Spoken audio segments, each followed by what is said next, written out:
Great news! There's a quick way you can save money. Switch to Geico. Geico could help you get great coverage at a great price, and it only takes 15 minutes to see if you could save 15% or more on car insurance. Go to geico.com today and see how much you could save.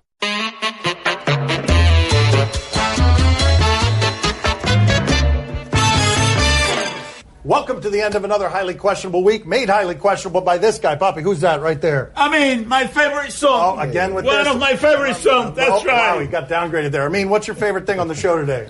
Throwing soup at people. Yeah, all right. Dale, Papi. Thanks for dressing up. Did last night make you think LeBron could play for the Sixers next year? Oh, LeBron is doing a little flirting while in a marriage. LeBron does not mind, even though he's in a committed relationship. He does not mind sniffing around the Sixers and Joel Embiid because, look, who wouldn't want to play with that guy? Oh, Philadelphia beats Cleveland last night. LeBron is just maximum flirting. And then he goes to Instagram, and now we're going to, because now, after the date and everything goes well, you want to keep in contact. You don't want to call too soon. You want to show everybody how much you care. And look, I told you all a while back that my young king was next in line of Ben Simmons. Getting better and better every night. Out tonight, another example of that. Fun to watch and compete against you again, and hashtag the process. Oh, my God. Amin, this is some maximum flirting. I'd be so mad if I were a Cavs fan right now.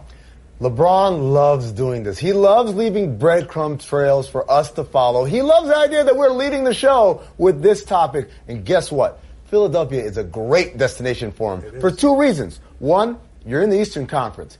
You don't have to see the Warriors or the Rockets or any of that mess. You get to stay in the Eastern Conference where it's nice and easy and there are no rivals. But the second reason is more important. He's extending his window, right? When he went from Miami to Cleveland, he was going to a younger team, extending his window a little longer. Now Cleveland's old. Go find the next young team that's up and coming. I want you guys to absorb, though, how much fun it must be for LeBron James and all of his 30-year-old friends to be able to be architects on where do we go next. Should it be Philadelphia? Should it be Los Angeles? We have all of the power in the league. It must be so fun to be them, where you do flirt with everybody. It's the same reason, really, that Travis Kelce went on a reality show with 50 women. Just date around a little bit.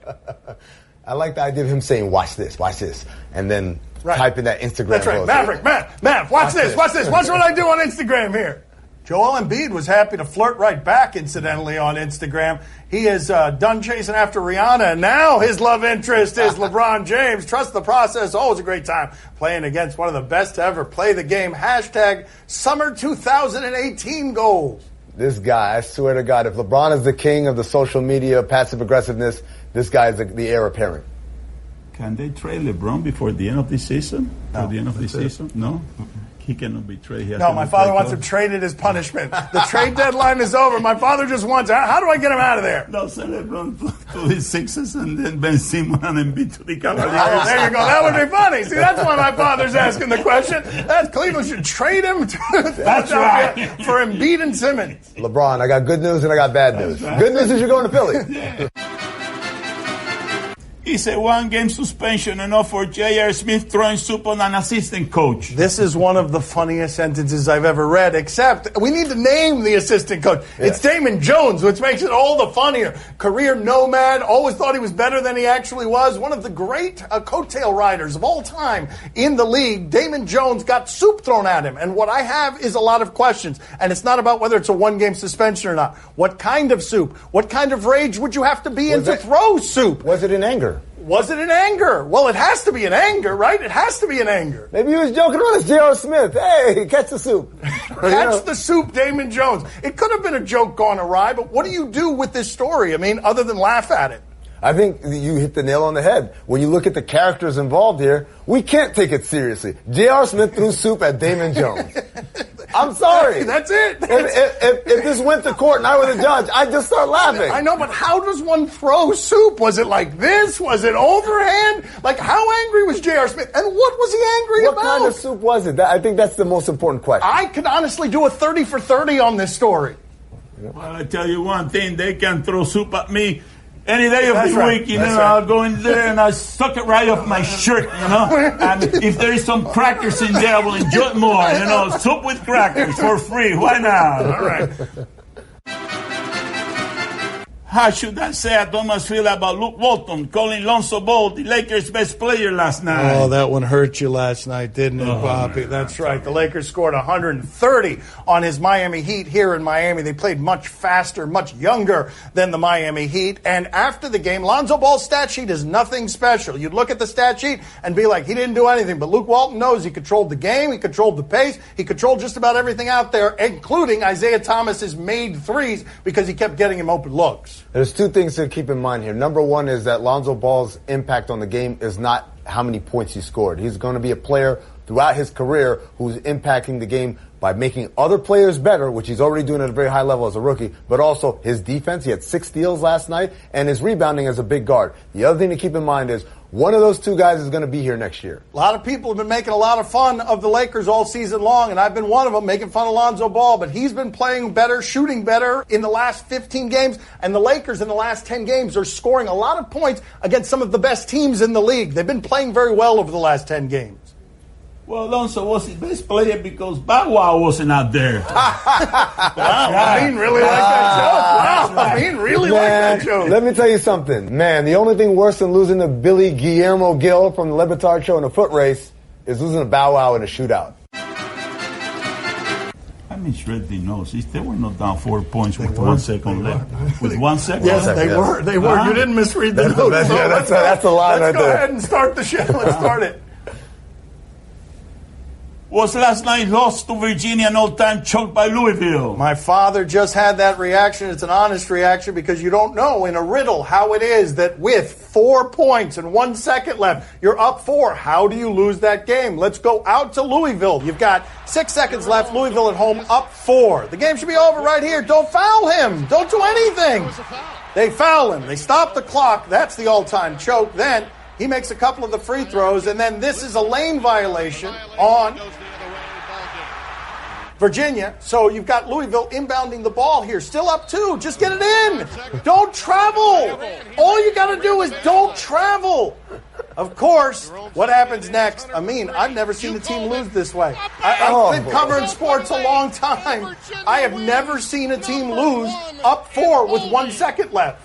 The universe of possibilities of things that they could have done to not lose that game is so vast, and the universe of possibilities where they could lose the game was basically what just happened there. You know what the funniest part is? According to ESPN's BPI, their probability of winning that game down 4 with less than a second to go was 1.1%. I was like, how is it that high? How can it be that high? How is it possible that it would be that high? They had a 0% chance of winning the game. I just saw them win. You know, if you're the coach, you got to lock those players out of the locker room.